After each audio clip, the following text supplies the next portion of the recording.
Train मध्ये B काय चालू केलंय. मी मॅगी बनवायचं मला वाटलं aloo paratha, paneer paratha, chow mein, noodles, Maggi बनवायला चालू केलं. लोकेश साहेबांना रेडीमेड नाश्ता आणला आणि हे बघा आता इथे मॅगी, पनीर पराठे, అది చహా. అంటేనేమో అన్నారంటారు గాని బుద్ధి జ్ఞానం ఉన్నోళ్ళు ఎవరన్నా గిట్ల చేస్తారా? వందల వేల మంది ప్రయాణం చేసే రైళ్ళ గీ వంటల ప్రోగ్రామ్ ఏంది? గింత తెలివి తక్కువ పని ఎవరన్నా చేస్తారా? రైల్లో పోతుంటే వేడి వేడిగా ఏదన్నా వండుకోవాలనిపిస్తే ఇగో గిట్ల మ్యాగీ చేసుకోండి అన్నట్టు వీడియో తీస్తుంటే చెప్తున్నది గీ గురంగల్ల ఇల్లాలు.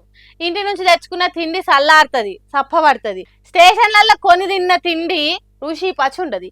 కాబట్టి రైళ్ళు ఉన్న సౌకర్యాలను వాడుకోవాలి. నీళ్లు వేడి చేసుకొని ఎలక్ట్రిక్ క్యాటిల్లల్లా గిట్ల మ్యాగీ చేసుకోవాలన్నట్టు మరాఠా భాషలో చెప్తున్నది. ఇంటుంటే కొంతమందికి నిజమే మంచిగానే ఉన్నది ఉపాయం అనిపిస్తున్నది కావచ్చు. కానీ రైళ్ళ ప్రయాణం చేసేటోళ్ళందరినీ చంపే పని చేస్తున్నది. ప్రమాదాన్ని పక్కల పెట్టుకొని పరాశకాలు ఆడుతున్నదని కొంతమందికి అర్థమవుతుంది. అవును, రైళ్లల్లో సెల్ ఫోన్ ఛార్జింగ్ పెట్టుకునే దానికి ఉండే కరెంటు ప్లగ్గుల ఎలక్ట్రిక్ క్యాటిల్ పెట్టుడు చాలా డేంజర్ ముచ్చట. అవును, సెల్ ఛార్జింగ్ కెపాసిటీకి క్యాటిల్ కెపాసిటీకి చాలా తేడా ఉంటుంది.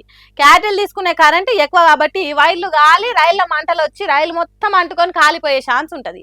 ఇది రైళ్లకు అయ్యే యాక్సిడెంట్ల కంటే డేంజరు. ట్రైన్ పోతున్న స్పీడ్కు మంటలు ఇంకింత ఎక్కువై అందరు చచ్చిపోతారు. అదేదో దేశాన్ని ఉద్ధరించే పని చేస్తున్నట్టు ఇగిలిచ్చుకుంటే చెప్తున్నావు.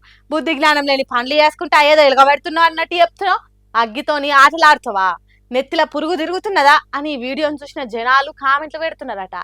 అట్లిట్లా ఈ ముచ్చట రైల్వే శాఖల దాకా పోయి ఆమె ఎవరో తెలుసుకొని గట్టి చర్యలు తీసుకుంటాం అన్నట్టు చెప్పిండ్రట. ఎసొంటి చర్యలు తీసుకుంటారో ఏమో కానీ మీరు రైళ్లలో ప్రయాణం చేసుకుంటా ఇసొంటి పనులు చేయకుండ్రి. ఎవరైనా ఇట్లా తిక్కల పనులు చేస్తే ఏమంటే రైల్వే పోలీసులకు ఫోన్ చేసి చెప్పుండ్రి. లేకపోతే అందరు ప్రయాణికులతోటి మీకు కూడా డేంజరే.